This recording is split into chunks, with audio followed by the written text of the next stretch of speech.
Toi aussi, tu voudrais savoir où trouver des robots de trading gratuits à télécharger?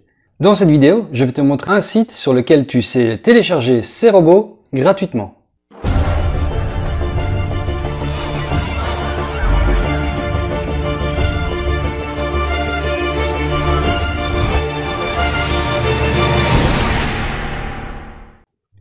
Et oui, en fait, sur ce site, tu sais télécharger des robots, des indicateurs, des stratégies, où il y a même des explications. Donc c'est un site que tu peux éplucher, il y a plein de choses à faire. Évidemment, pour les robots à télécharger, n'oublie surtout pas de ne pas les mettre en réel directement. Tu dois bien sûr les mettre en démo pour les tester, les essayer, et alors bien mettre les paramètres adéquats, essayer avec différents paramètres pour voir lesquels sont les plus rentables. Mais surtout, ne mets jamais un robot de trading directement sur un compte réel avec ton vrai argent, parce que là, tu peux prendre beaucoup de risques et c'est la chose à éviter absolument. Et voici le site, donc il s'agit de forexcracked.com. Je mettrai le lien du site en description si tu veux aller le voir. En fait, tu vois ici, il y a les robots à mettre sur le MT4 ou alors des binaires, etc. Les indicateurs, les explications sur certains courtiers, et alors des cours vidéo, qu'est-ce que le Forex, etc., etc.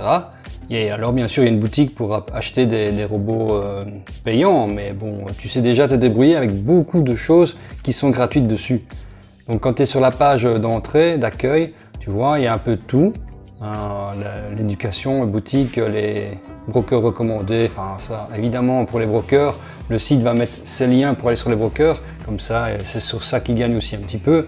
Mais bon, ils ont quand même la gentillesse de mettre beaucoup de robots gratuits dessus. Il y a des robots gratuits que tu sais trouver sur le market du MT4, mais il y en a d'autres qui sont ici. Si tu es intéressé uniquement par les robots, tu prends Forex EA ici, tu appuies sur MT4, MetaTrader 4, et alors tu arrives sur tous les robots. Alors bien sûr, il y en a énormément, hein, parce que quand tu regardes, il y a 13 pages comme celle-ci. Donc, il faut vraiment faire son tri, voir ce que l'on recherche. Il y a des martingales, il y en a qui ne sont pas, il y en a qui ont des stop-loss, il y en a qui n'en ont pas, il y en a qui ont un système de grid, il y en a qui n'en ont pas. Ça dépend ce que l'on veut, quelle paire on veut trader, si ce n'est que sur l'or ou si c'est sur des paires du Forex en général. Mais alors regarde déjà par exemple les nombres de flammes entre guillemets. Bon, tu vois ici 14 925 et ceux-là 1300, 1500. À choisir entre les trois, ben, je me dirige par exemple plus vers celui-là où il y a le plus de réactions. Cela ne veut pas dire qu'il est meilleur, hein, mais déjà beaucoup plus de gens ont réagi dessus, donc je vais le voir et je regarde un peu ce que cela dit. Prenons comme exemple celui-là. Il y en a d'autres, hein, beaucoup d'autres, mais bon, prenons un exemple. Pour prendre un exemple, celui-ci, tu cliques dessus, cela charge et ça arrive sur la carte du robot, et tu vois que il y a toute l'explication sur comment le robot fonctionne, ce qu'il faut en attendre, etc. Donc tu peux te dire que de toute façon, à la base, au plus le rendement d'un robot est élevé, au plus le robot va prendre des risques pour ton compte afin de faire des rendements élevés. C'est tout à fait logique, parce que c'est impossible d'avoir des pourcentages élevés tous les mois avec un robot si par exemple il met des stop-loss pour sauver les trades. Évidemment à chaque fois, enfin pas à chaque fois, mais souvent il va toucher les stop-loss, donc le rendement mensuel total ne va pas être aussi élevé que si tu prends un robot martingale avec des trades de rattrapage pour avoir un gros rendement. Évidemment, le bot avec la martingale va être énormément plus risqué que le bot avec les stop-loss. C'est un simple exemple à prendre en compte afin de bien comprendre cela. Comme tu le vois ici, le développeur affirme qu'il peut en tirer un profit de 40% par mois, mais comme tu peux le voir, il utilise une martingale. Donc la martingale, c'est-à-dire qu'il va ouvrir un trade, si le trade ne se passe pas bien, un certain espace en dessous d'écart avec le premier trade, il va ouvrir un deuxième multiplié par 2. Ensuite, si c'est toujours pas bon, il va continuer avec un certain écart, ouvrir un troisième trade encore multiplié par 2. Et évidemment, c'est cette multiplication-là qui met souvent en danger le compte parce que tu peux arriver à des énormes lots. Ce que tu peux faire, c'est supprimer la martingale. Donc tu prends un robot avec la martingale, tu le mets en démo bien sûr, toujours en démo, et alors pour le paragraphe, si tu as le paramètre disponible pour modifier la martingale, Au lieu de mettre la martingale, tu mets un 1. Comme ça, au moins la martingale est neutralisée. Il ouvrira bien des trades supplémentaires, mais là, il ne les multipliera plus. Il restera dans le trade identique. Donc si tu commences avec un 0,01 pour l'eau, et ben ton deuxième trade, troisième, quatrième, cinquième, 20e trade sera toujours à 0,01 par lot. Si tu laisses la martingale, cela sera multiplié par 2 si tu as mis 2 à la martingale, ou plus ou moins. Mais voilà, fais attention avec la martingale. Et alors, tu as toute l'explication quand tu descends. Bon, évidemment, il recommande, tu sais, quand il dit toujours mettre autant, minimum, 500, 1000, 200, moi je dis, sur un compte démo, essaye toujours avec 1000 $ pour commencer en démo et tu vois bien ce que cela donne. Évidemment, commencer avec un compte, même réel, avec moins de 500, avec un robot de trading, je parle, il y a très grande chance que tu vas cramer ton compte si tu ne gères pas bien le robot. Donc ici, il dit que c'est sur la paire euro-dollar ou euro-USD. Mais il met entre parenthèses qu'il peut travailler sur n'importe quelle paire. Tu peux aussi te dire que les robots qui ne peuvent travailler que sur une seule paire ont quelque chose qui c'est pas bien, hein, c'est pas bon. C'est pas bon s'ils peuvent travailler que sur une seule paire.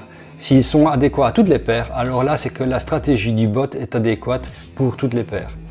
Ici, il dit qu'il travaille mieux dans la time frame 5 minutes ou la 1 heure. Évidemment, il faut toujours utiliser un broker avec les plus petits spreads possibles. Évidemment, il donne des exemples de brokers. Et alors, si tu appuies sur registre, tu t'enregistres sur le broker avec leur lien à eux. Tu as ensuite des photos. Sur cette photo-ci, on voit par exemple la courbe du profit du robot. Et celui-ci a fait ce mois-là 33% en mensuel. Donc c'est-à-dire qu'il avait au début du mois 1372, il a fait 372,83 de profit. Tu peux voir les trades gagnés, etc. Tu peux voir tout ce qui est indiqué. Alors à côté, tu as les données sur les pourcentages de pertes et les pourcentages de le drawdown, etc. Ici, on peut voir qu'il a fait 824 trades, qu'il a fait la moyenne des gains est de 1,17 $ et la moyenne des pertes, dans le nombre de pertes qu'il y a eu, est de 2,16 $. Il a tradé 8 lots 24 au total. Ça, c'est 49,44 $ de commission par le broker dans la démonstration. Il a gagné le nombre de trades longs 78% et les shorts, il a gagné 78%. Et tu peux voir toutes les données comme celle-là, celles qui sont indiquées, etc., etc. Dans la photo suivante, tu vois qu'il a fait 0,4% ce jour-là, etc. sur chaque jour. Mais bon, des données comme celle-là, du 24 mars au 1er avril, ne représentent rien, parce qu'on peut te donner une image d'un graphique de quelques jours où cela s'est très bien passé, et alors on zappe complètement la période juste avant ou la période juste après, dans laquelle tout était négatif, par exemple. Hein. Donc ne te fie pas trop à ces photos-là, prends-les simplement pour les données, ou alors quand on te met une photo de tous les paramètres du robot, ça c'est pas mal, cela permet de voir ce que l'on peut modifier ou pas. Et ensuite, tu as un bouton télécharger le robot gratuitement, tu appuies dessus, et alors une page s'ouvre, et alors il est en téléchargement, dans tes téléchargements, il est en zip, tu l'ouvres en zip, tu le mets dans un fichier que tu connais, et ensuite tu vas le mettre dans le fichier des robots de ton MT4, comme je l'ai déjà expliqué dans une vidéo précédente. Si tu recherches des indicateurs, c'est exactement la même chose, tu vas sur l'onglet à côté, indicateur, tu mets tout, comme ça tu vois tous les indicateurs qu'il met, et alors tu as toutes sortes d'indicateurs, et évidemment ça a moins de succès que les robots, hein, parce que bon, évidemment les indicateurs c'est moins facile, tu ne le lances pas directement et tu n'as rien à faire, non, les indicateurs tu dois prendre la stratégie de l'indicateur, l'appliquer, la comprendre, et placer tes trades toi-même, donc c'est différent. Tu regardes les indicateurs qui sont indiqués, et donc par exemple si on prend celui-ci, il explique tout le fonctionnement de l'indicateur. Il y a des images de l'indicateur avec comment il faut procéder. Évidemment, chaque indicateur peut être ajouté aux indicateurs que tu utilises déjà. Il ne faut pas simplement prendre un indicateur comme celui-là et le mettre. Tu prends déjà les indicateurs que tu utilisais, que ce soit le stochastique, le RSI, les variables mobiles, l'Ishimoku, et tu complètes avec un indicateur comme celui-là, par exemple, celui-là ou un autre ou des autres, et tu renforceras de cette manière ta stratégie, parce que au plus tu regardes des indicateurs et au plus tu as un nombre de plus en plus élevé d'indicateurs qui te donnent le signal d'achat ou de vente au même moment, au plus tu as la certitude, bien qu'on n'est jamais certain que le trade va gagner, mais au plus ta certitude a de chances de passer ce trade-là en gagnant. Et comme tu le remarques ici, hein, l'indicateur utilise le nuage de d'Ishimoku. Donc j'ai fait des vidéos pour expliquer tout le fonctionnement d'Ishimoku. Je te conseille d'aller les voir également. C'est toujours intéressant de comprendre comment fonctionne l'Ishimoku dans son intégralité, même si on ne l'utilise pas, afin de comprendre beaucoup de choses. Parce que beaucoup d'indicateurs ont au moins le nuage Ishimoku ou d'autres courbes de l'Ishimoku d'ailleurs tirées de l'indicateur. Et c'est la même façon, ici tu as des photos avec différentes explications. Et ensuite pour le télécharger, tu télécharges ici, comme le robot. Mais au lieu de le mettre dans ton MT4 dans les experts, tu les mets dans les indicateurs forcément.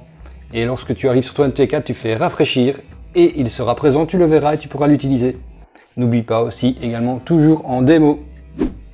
Et voilà, j'espère que cette vidéo t'aidera à trouver ton bonheur, à trouver les robots que tu désires étant gratuits, les indicateurs, etc. Si tout cela peut t'aider. Des stratégies, n'hésite pas également à aller voir les stratégies, il y a des bonnes explications à mettre en place pour certaines stratégies. Enfin, tout ce site peut t'aider pour tout ce que tu veux pour le trading. Évidemment, ne te repose pas tout simplement à prendre un robot et le mettre en route sans changer les paramètres, sans tester les paramètres, sans le comprendre. D'ailleurs, le robot, tu dois toujours comprendre son fonctionnement. Si tu ne comprends pas son fonctionnement, tu ne saurais pas régler les paramètres, donc c'est un gros risque que tu prends pour ton compte.